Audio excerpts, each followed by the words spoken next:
अस्सलामुअलैकुम अजीज तुलबा। हमारा आज का मौजू है तलहीस निगारी। तलहीस अरबी जुबान का लफ्ज है जिसके लुग़वी मानी है खुलासा करना, पाक को साफ करना, तवील बयान को मुख्तसर करना।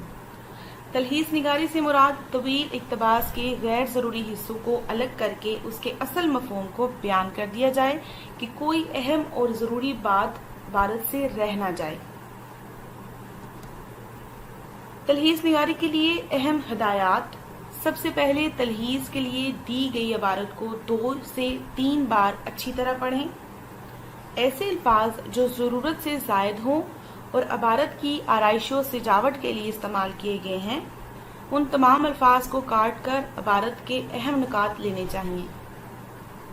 मिसाल के तौर पर, इंसान एक ऐसी हस्ती बनाया गया है जिसकी फितरत में आज़ादी और खुद मुख्तारी रखी गई है। वो ज़ी रूह और ज़ी शऊर है।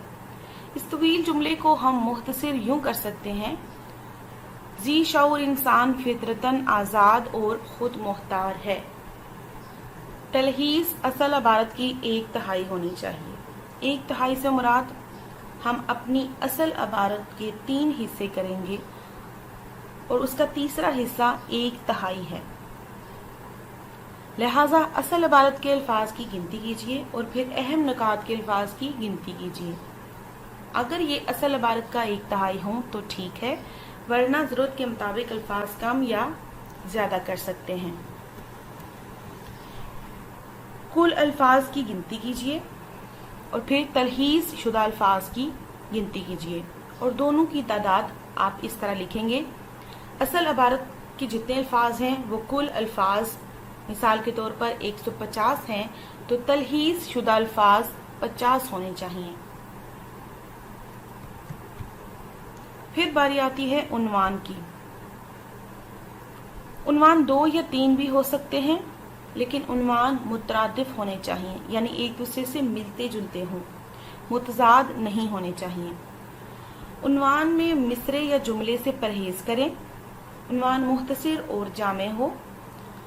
उन्वान आम तौर पर इबारत के शुरू या आखिर में होता है, कभी कभी दरमियान में भी होता है। निदाइया और सवालिया जुमलों को तलहीस के दौरान सादा फिक्रों में लिखें। तशबीहात, इस्तारात या मुहावरात वगैरह का इस्तेमाल हरगिज ना करें। असल इबारत चाहे ज्यादा इक्तबासात पर मुश्तमिल ही क्यों ना हो, लेकिन तलहीस करते हुए एक ही पैराग्राफ बनाएं। अगर दी गई इबारत में अशार मौजूद हैं तो उनको भी नसर में तहरीर करें। मुकालमाती अंदाज है तो उसको भी बयानी अंदाज में बयान करें। मफहूम अपने अंदाज में बयान करें। जुबान सादा और आसान इस्तेमाल करें। अपनी तरफ से किसी किस्म की तनकीद व तबसरा ना करें। हम मानी जुमलों और मुतरादिफ अल्फाज को काट दें, यानी अगर 2 ही लफ्ज एक जैसे इस्तेमाल हुए हैं, दोनों का मतलब एक है, तो उनमें से एक लफ्ज काट दें। ख्यालात और मुतालिब असल इबारत वाले हों। कवायद और जुबान की गलतियां ना हों, वरना सारी मेहनत ज़ाया हो जाएगी। इबारत के हर लफ्ज की गिनती की जाए। हर मुफरद लफ्ज मसलन का, के, की वगैरह को भी गिना जाए। अल्फाज को कम करने की सूरत ये भी है कि मुरक्कब लफ्ज लिखकर मसलन गफलत करने वाले को गाफिल और तर्जुमा करने वाले को मुतरजम लिखकर मुख्तसर किया जा सकता है। आखिर में तलहीस शुदा इबारत को एक बार जरूर पढ़ें। नमूने के तौर पर एक तलहीस आपके सामने है। एक शख्स रात के अंधेरे में पहाड़ की चोटी से गिरा। गिरते गिरते उसने दरख्त की शाख पकड़ ली। इसको मुख्तसर करेंगे। एक शख्स ने पहाड़ से गिरते हुए दरख्त की शाख पकड़ ली।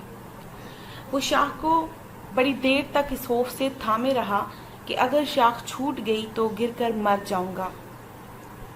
मौत के खौफ से न छोड़ी।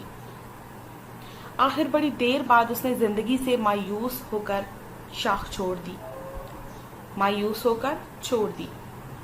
मगर खुशकिस्मती से जमीन करीब थी, उसे कुछ ना हुआ। यूं ही एक बेबुनियाद खौफ उसके दिल में बैठा हुआ था।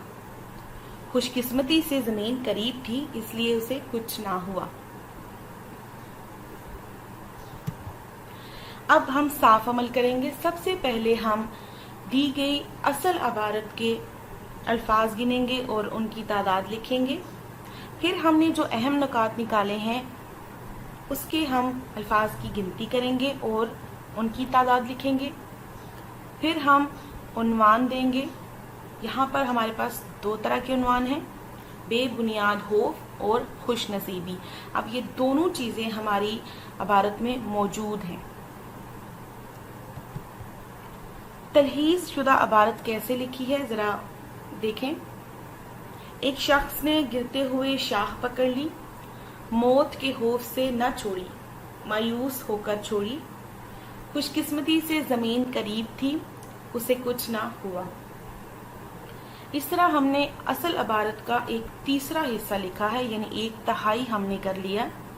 غیر ضروری اور اضافی الفاظ کو کاٹ کر ہم نے ایک مختصر سی جامع عبارت لکھ لی ہے۔ امید ہے یہ ویڈیو آپ کے لیے معلوماتی ہوگی۔ مزید ویڈیوز دیکھنے کے لیے ہمارے چینل کو سبسکرائب کریں اور لائک کریں۔ شکریہ۔